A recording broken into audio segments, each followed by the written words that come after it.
We got some news to get into today, boys. The class balancing continues to change. Some crazy WoW Finder secret shit going on, and a bunch of other things to get into. So let's just dive straight in here. We got another week of WoW continuing into Season 1. Mythic Plus now available. People have been Mythic Plussing all week last week. Gonna get some Giga Chad vaults this week for sure. As well as the A Place to Call Home that dropped last week. If you guys didn't see that music video yesterday, I watched it on stream, reacted to it. It's a freaking amazing video. Go check it out if you haven't already. We got the Mythic Race to World First that ended last week. Kind of weird. We'll talk a little bit about how that ended, but it's because the raids are all divided up. Technically, the Race to World First still isn't over yet. Raid Finder Wing 2 opening up, and then the Dream Rift Mythic difficulties are now live. So you guys can go check that out, see what it's worth for your time and your loot and everything else. The drops from Twitch continue. Watching 4 hours of this horrible shit content stream or any other WoW stream out there on Twitch can get you another little cuddly pet, I don't know what you want to call it, decor, pet thing for your house. And then the WoW Ambassadors program is live. You can go check that thing out. A little event they're doing on March 30th for that. And then the WoW Midnight Race to World First, I mentioned that. It says it's upon us here, but it's actually already ended. That thing ended a while ago, and yeah, if you haven't seen this reaction yet, it's a freaking hilarious one. So yeah, the Race to World First, already over. Team Liquid went out and, dominated the thing, but they were close behind by 2 Chinese guilds and a few other guilds, so there's some, there wasn't really like a lot of climax towards the end of this. Kind of ended pretty abruptly. I think they only had to do the final boss 2 times or 3 times to actually get the kill. So it was a bit weird, but it's because really the final difficulty of this raid is not going to be seen until the March on Quel'Danas opens up. So technically the Race to World First really isn't over. It's just the first wing of the Race to World First is over. It's kind of weird though, because it gives the other guilds a chance to catch up now. So really it's going to be like a 2-boss Race to World First. Because when March on Quel'Danas opens, I think it's 2 or 3 bosses. That's going to be the real race. At the end of the day, that's it. People are going to try to kill that boss, and when it's done, it's done. So we'll see how that goes. For now, the Race to World First is really on pause. But this is the first time we've seen this in quite a while with the different raid tiers releasing in a single season. We'll see how it ends up going towards the end. And then we got some suggestions here that professions are a bit broken, guys. I don't know if you guys have crafted or recrafted any gear. People have been losing their crests. That's right, losing 80 myth or hero track crests on the recrafts. That's kind of sad. So people have been recrafting and not getting the bonuses, but then losing all the crests they put in. So Blizzard has acknowledged that this is going on. They released a blue post saying they've seen it. It's a very rare bug. They're planning on giving people their crests back, but unfortunately right now they haven't figured out exactly how they're going to do that or how they're going to figure out who experienced the bug yet. So stay tuned. I'll let you guys know if they actually release this and tell us how the people are going to get their crests back. Another wild, crazy bug. Yeah, indeed. Gilneas transmogs. That's right. If you're a fan of the Gilneas aesthetic, there's some Gilneas transmogs going live that you'll be able to get. Looks like they're going to be trading post items for the most part, but these are really cool little Gilnean ensembles. Does this mean we're going to get any Gilneas lore or any Gilneas updates? I've stopped really using the trading post as a determination of what content we're going to get, because I found that really you're either getting flowers, butterflies, or something else in this game, and none of it's really tied to anything anymore. So yeah, some cool Gilneas transmog coming. What does it mean? Probably absolutely nothing, but these do look cool. Hopefully we get some new Gilneas lore coming down the line soon. Here it is, the Secret Finders, guys. I talked a little bit about this in the intro.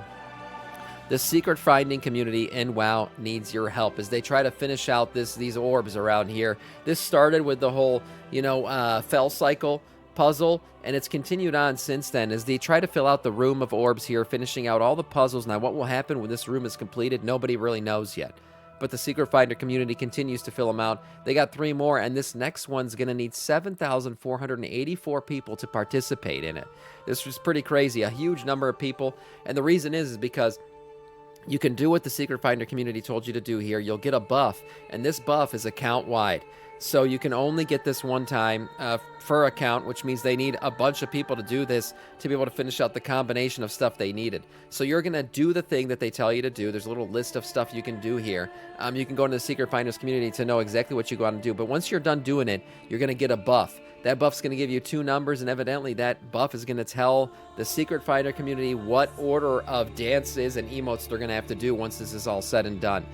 If you participate in this and actually help out the Secret Finders community, I'll link this in the chat and down below. If you participate, you can actually be entered for a chance to win a mount. That's right. Win any store mount of your choosing. So participate in this if you want to from the goodness of your heart, or hey, do it so you can get yourself a free mount potentially. So this is a pretty cool thing. We'll see how this all pans out. But man, that's a freaking lot of people that need to freaking do this thing. Sounds like Classic is dying.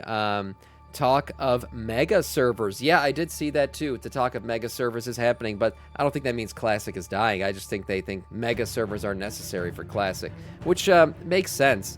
Given that people are on and off so much, the server's population do dip and dive as the content comes out. We'll see when Classic Plus comes out, how that thing's all going to pan out. I think Classic Plus will revitalize Classic. It'll be just fine.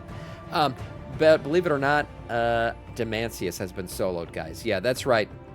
By a Durandal. This guy's played Hunter his entire life. This is what he does for a living. He solos bosses, and he recently soloed normal Demancius. Yep, it's already happened. We just literally opened up the first raid here in midnight, and it's already happened. Demancius has been soloed. Pretty epic. You can watch the entire video here. I'll link it in the chat and down below. But yeah, this guy literally just goes in as a hunter and clears the entire raid. This is what he does all the time, soloing these bosses. Congrats to him. Doing it again, a Durandal, if you haven't heard him before. And then we move on to some cool shit here in the game. A really cool mount, if you ask me, the Hexed Vilefeather Eagle. This thing's pretty badass and not too hard to get, actually. All you got to do is farm 1,000 Vile Essences. By doing this, you'll get yourself, you'll go find the Abandoned Ritual Skull at these coordinates right here. And once you do, you'll just have to spend the 1,000 Vile Essences and get yourself a pretty badass looking mount, if you ask me. I think this is a pretty cool one. It does remind me a little bit of Maldraxxus, which doesn't bring back the greatest memories, but it's a freaking corrupted ass looking birdie boy. So, I mean, I would want this. It's a pretty cool looking mount. And for farming those, really, there's a bunch of ways you can do it. Vile Essences drops off of most of the mobs here in the elite zones. Do not farm Vile Essences solo. Create a group or join a Vile Essences farming group. That's a good way to do it. I guess you can get them faster. If you're having trouble killing mobs, pick up the Send 'em Home quest in the Dirty Deeps quest line. This quest will give you Shadra's Gift, or Shadra's Gift, an extra ability that grants you reciprocal power buff. This buff will give you increased damage and periodic healing. So an easier way to kill these mobs. Basically, just kill shit in the zone and you'll farm these things. Joining a group's probably a good thing because you can just farm them, run around, farm them as they spawn, and get these things done. 1,000, I don't think it's... Is it a lot? I feel like I have a ton of these things. I got so many when I was questing in the zone. This is some hard-hitting reactions. Totally is. The Hexed Vilefeather, again, if you want it, just farm that shit and get it done. Finally, the thing you've all been waiting for, big-time class buffs coming to a bunch of classes tomorrow on March 31st. So there's some big buffs hitting this week, as it has been basically every week this reset. We start with Death Knight. Frost Decay, all damage dealt, increased by 4% across the board. That's a nice little buff for them. Feral Druid's also seeing a damage buff increase of 3% across the board, and Frantic Frenzy damage reduced by 8%, but I think this overall buff's going to lead to a buff in their damage, so that's a nice one for them. Hunters, we see Bestiality Hunter, all damage dealt increased by 4%, and Survival Hunter also getting the same buff of damage dealt increased by 4% across the board for them. Arcane Mage, the Burden of Power has gotten a big buff here, guys. Now increasing Arcane Blast damage by 25% was only 5, and Arcane Pulse damage by 15% was only 5. So that's a huge buff to that ability. A nice little one there for Arcane. And then Priest getting a bunch of reworks here for Shadow specifically. Blizzard acknowledges they're just not doing enough damage.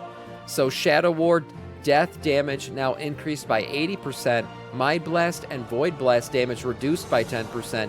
Shadow Apparition and Void Apparition damage increased by 35%. Specific Horrors now increases Shadow Apparition damage against targets effect by Shadow Ward Madness by 30%, was 50, so that's a little bit of a nerf there. Psychic Link causes direct damage spells to inflict 25% of their damage on the targets afflicted by Vampiric Touch, was 20, so that's a buff.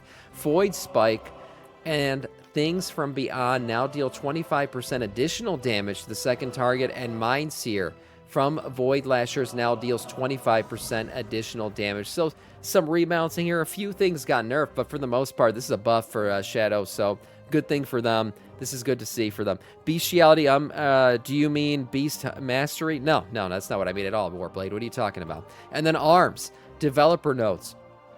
Arms single target damage remains lower than intended. Execute damage has been increased by 20%, and overpower damage has been increased by 10%.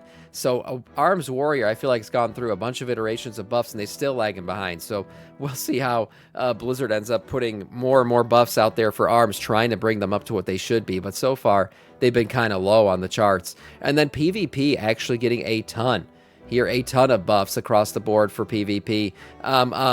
Buffs, nerfs, rebalancing, whatever you want to call it. We're seeing Marksmanship Hunter, Restoration Druid, Arcane and Fire Mage, Mistweaver, Windwalker Monk. For Paladin, we see Holy Protection and Retribution getting changes here. Sub-Titty Rogues, Elemental, Enhancement, and Restoration Shamans, Warriors, Arms, and Furry, all getting changes here in PvP.